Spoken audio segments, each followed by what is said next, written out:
guys, I'm Phaedra from All Things Phaedra, and welcome to sunny-ish Southern California. I am here in kind of sunny San Diego as a guest of Vinfast to talk about their new release, the Vinfast VF8 City Edition. Now, if you're here, you may already know about Vinfast. You may be an early adopter, to which I say thank you, because early adopters like you paved the way for medium adopters like me. But more than likely, you're here because you don't know much about Vinfast, and you probably don't know much about the VF8.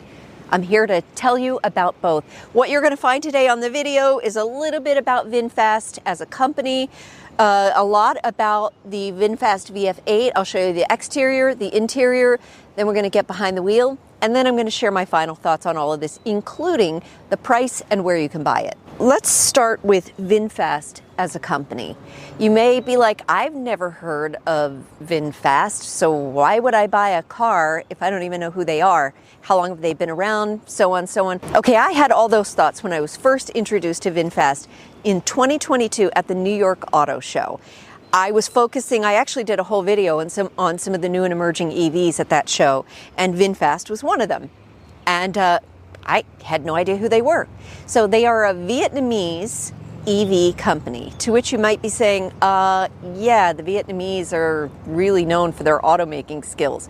Okay, so hold on. Vinfast is actually part of the tech division for a larger holding company called Vin Group, which is a multi-billion-dollar corporation and is the largest private employer in Vietnam with over 50,000 employees. So this is not some fly-by-night company. This is an emerging company that's been around since 2017, and they started by making what we call ICE cars, or internal combustion engines, what most of us call regular gas cars, and focusing on electric scooters. They made a commitment to focus on electric vehicles, and that's what we're seeing here in the United States. Now, if you haven't seen one on the road, that's for good reason. First of all, right now, they're only available in California. This is called the VF8. Now, some of you know I am not a big fan of these letters and numbers naming conventions. This one's pretty easy. Vinfast, VF, and then 8. They also make a VF6, a VF7, and soon the 3-row VF9. So if you're someone that likes the idea of an EV, but you need a lot of space, stay tuned. That's coming very soon. This is actually a 2-row SUV, and we're going to start by doing a quick walk around, where the first thing you're going to notice is that V, and that V is the signature logo for Vinfast. You'll find it all throughout the car and incorporated into the design. They actually worked with a well-known design house, Pininfarina. They brought them in, they consulted to help give them a really exquisite design inside and out. And as we take a look, you see that the V is incorporated right here. These are all LED lights that it has. And you can't see it now, but at night, all of this illuminates and gives you kind of that cool futuristic EV sort of vibe. And I'm not going to keep you in suspense. I'm going to show you what's under that hood right now. So there is a latch release just inside here. And I find that I have to pull it twice. Let's see if that does the job.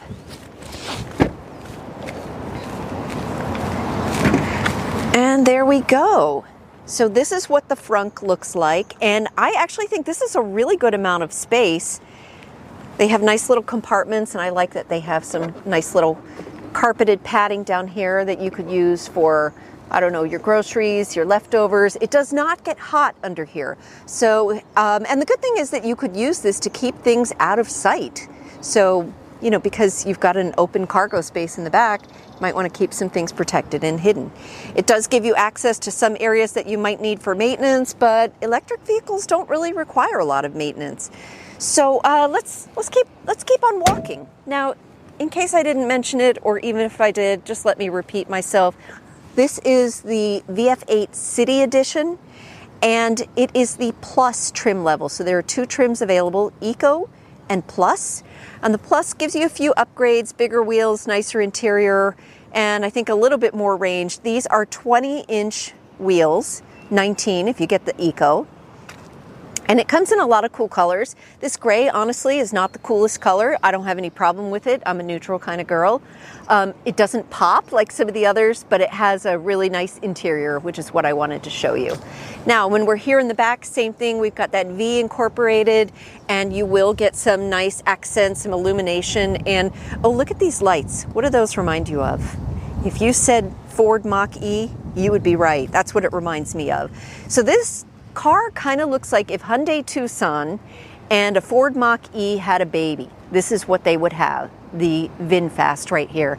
And while we're back here, we're going to go ahead and look at the cargo space, which you can use with a kick, or you can simply open it down here.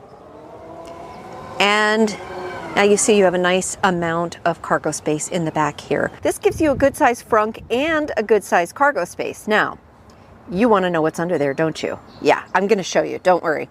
So under here, you're going to be surprised. You ready? Oh, look.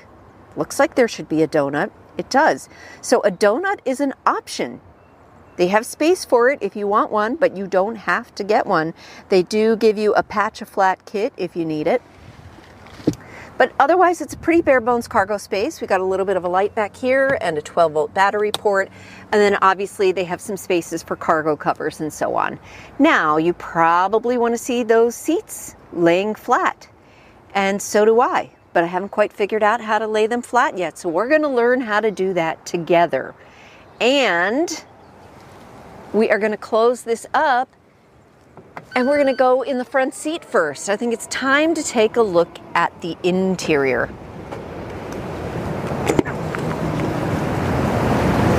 First look comes in several color interior. It's got a light interior, this brown color, or a black interior. And I'm going to get the names wrong, the colors wrong. But here's your first glimpse at what it looks like on the inside. Maybe you're getting some Tesla-ish vibes. Not exactly, but it does have a big infotainment unit, and I'm going to spend quite a bit of time on that because there's a lot to see there, and there's not a lot to see here. That is by design. But first, let's talk about these seats. So this is something that you get with the Plus model. You might be thinking, oh, is this Napa leather? It is not. This is actually vegan leather. And I think it's the nicest vegan leather I've ever seen because it sort of creases and wears and looks and softens just like natural leather. So I think they've done a really nice job with the interior. And while I'm here, let's talk about safety. Standard 11 airbags throughout the vehicle. So we're going to go ahead and jump on in and show you what you can expect. So, oh, the car just started up. Why did the car start up? Started because I put my foot on the brake pedal. And the first thing that you may notice is there is no ignition switch anywhere. And you are correct. There is no on-off button. It's all done through the key fob and through proximity and motion, like putting your feet on the pedal. Now, when you get in the vehicle, the first thing that you notice is there isn't much here except a few controls on the steering wheel and a really big screen. Now, if you're kind of old school, you may not be crazy about that idea. And it is an adjustment. I got to tell you, it's definitely an adjustment. We're going to get to that in a minute because I think, oh, look at that. Look, see? That's the climate control that I can just slide with my finger. And I'm going to turn it off so it's nice and quiet. And I'm going to show you just quickly what the interior looks like. Then we're going to come back and talk about the screen. So down here, you've got two USB ports. They're both USB-A ports with a wireless charger. This is your electronic transmission. So it is a push button transmission. It does take a little getting used to. You've got your cup holders. This is where you lock your doors. It's a little bit different than other vehicles. Your volume control, I really like that being in the center. Your hazard lights. And then down here, we've got the console. So it's not huge. No connections inside. It's really just for storage.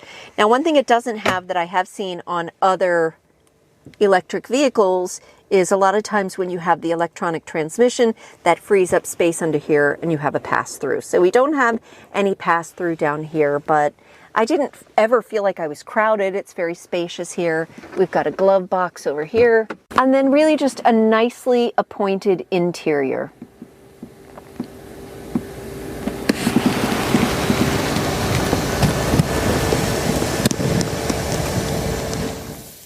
Now, before we dive deep, let's go ahead and check out the rear. So here we are in the back seat, and I feel pretty comfortable. Lots of leg room, and this is considered a 5-passenger vehicle. And there is a hump back here, so you're going to want to put your short person in the middle. But otherwise, it's a good vehicle for 4 to 5 passengers. It's got this nice console in the middle, this armrest if you only have 4 passengers, and we have our cup holders here. You know, I'm kind of a cup holder snob, so that's nice. You also have space in the door for your cup holders, but otherwise it's pretty basic back here. And you do have some USB connections, chargers for each passenger, and you will see the only USB-C charger right back here in the back. Before I go into the front seat, let me show you this lever that's kind of hidden right here, and that will fold the seat flat. We'll do it on both sides, and I'll show you the cargo space. Nicely tucked away, unassuming, and really nice fold flat. And you can see that's a pretty significant amount of cargo space for an EV. Now let's go back up front because I want to show you the really cool stuff on the infotainment center, and then we're going to take it on the road. When we select our profile, we're now under Vinfast profile, but that is going to remember all of the settings we have for our seat positions, to our steering wheel positions, to our mirror positions. It's going to remember all of that, which is great. I did use Apple CarPlay for most of the drive. I'm not going to show that to you right now, but I do want to take a few minutes and show you some of the key things that you need to know about this. So let's go through some of the options quickly. I think most of this is really intuitive. So we've got our lighting control. This will actually take you to the settings, and this is where you can do cool things like the ambient light, changing the color that goes throughout the cabin. The interior light, the exterior light. Over here we have drive mode. I did try it in Eco, Normal, and Sport. I will tell you the Eco, when you are attempting to accelerate, it is a little sluggish. The Normal, great EV feeling drive, and the Sport will give you whiplash. So if that's your thing, this thing can move. It has creep mode, which allows the vehicle to start to move forward like a regular gas engine would do, and then regenerative braking. And this, if you keep it on high, which I don't recommend, it gives it like a very start-stop feel. So you take your foot off the brake and the engine is going to pull back and to try and maximize your regenerative energy. I don't like the feel of that. You might. One minor annoyance is every time I turn the car off, it reset it to high, so I had to change that every time I got back in. Over here we've got information about the head-up display, which is really nice. Now don't look at this and think you only have 20% battery. Your battery percentage for the vehicle is actually up here in the corner, just like you might have on an iPhone. And this is it's just letting you know that that is something that can be displayed. Let's see if we can change it so that you can see it. Oh, there it is. There it is. So you can configure that to show exactly what you want, including your speed. Your steering options. So these are your steering controls. So when you select this, then we go over to this right here, and it now becomes a power adjustable steering wheel. And then finally down here, we have all of the different cameras outside, and it's actually really nice. If I'm backing up or backing out and there's a car to the right, it's going to automatically select the right-hand camera and the left-hand camera. I would, if I'm giving just some tips, I would love for Vinfast to change it so that when you're backing up, I'm going to go ahead and put this in reverse. When you're backing up and you see this, the rear view right here, as soon as I put it in drive, it immediately goes away. And a lot of vehicles that I've driven have a little bit of a delay, so I would love to see a delay there. This button right here, which is going to show you all of the different apps. There is Alexa, there's CarPlay, there's Android Auto, the drive aids. This is a really important one because Vinfast wants to drive this car for you. Vinfast has so many options that, dare I say, they're a little aggressive with the safety. So if you like that, that's great. But I found myself turning off some of these options. So this is the lane keep assist, and I simply put it on warning, and it's going to warn you that you're going to put it to warning. But otherwise, it's really aggressive, and it also beeps a lot. You can actually turn the chime off if you want. It's got highway assist. These are some other safety options, and I like that it has videos built right in. So if you don't know exactly what that means, it will show you what it means. So really user-friendly here. Again, we're back to cameras and traffic signs. These are just your preferences. So it's a really customizable vehicle. Forward collision warning, and then parking assistance. They have smart parking assist, and they also have some new features coming out with parking as well. Now, besides that, if we go back to all of these apps, oh yes, you can do karaoke in the car. Did I do karaoke in the car? No, I did not. But we also have things in the settings, so all different options. So you really have the ability to customize the vehicle to however you want. So lots of different options over here on the left. And you also see a touch screen of the vehicle. So same thing, I'm going to touch the side mirror, and then it gives me the ability to adjust the mirror with the same controls right here. So there's a lot of consistency that works well. I can do it for both mirrors, and then watch this. Let's say I want to open my sunroof. Well, I can simply, let me see if I get this right. I can drag the shade open. All right, it's partially open. I'm going to drag it the rest of the way. And then I can either vent the glass, or I can go ahead and open that all the way as well.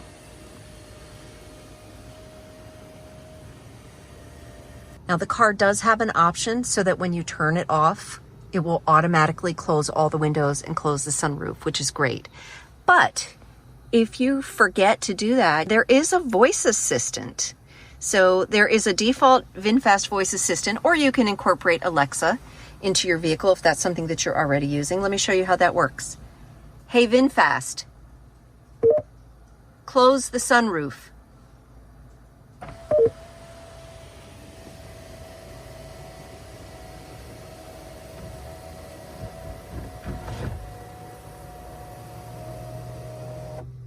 Nice. So as you can tell, there are a lot of options in here, changing the wallpaper. You can do geofencing, time fencing. This is maybe you've got a teen driver and you want to limit where they can drive, when they can drive, how fast they can drive. You have all kinds of options in here. And speaking of driving, how about we get this thing on the road?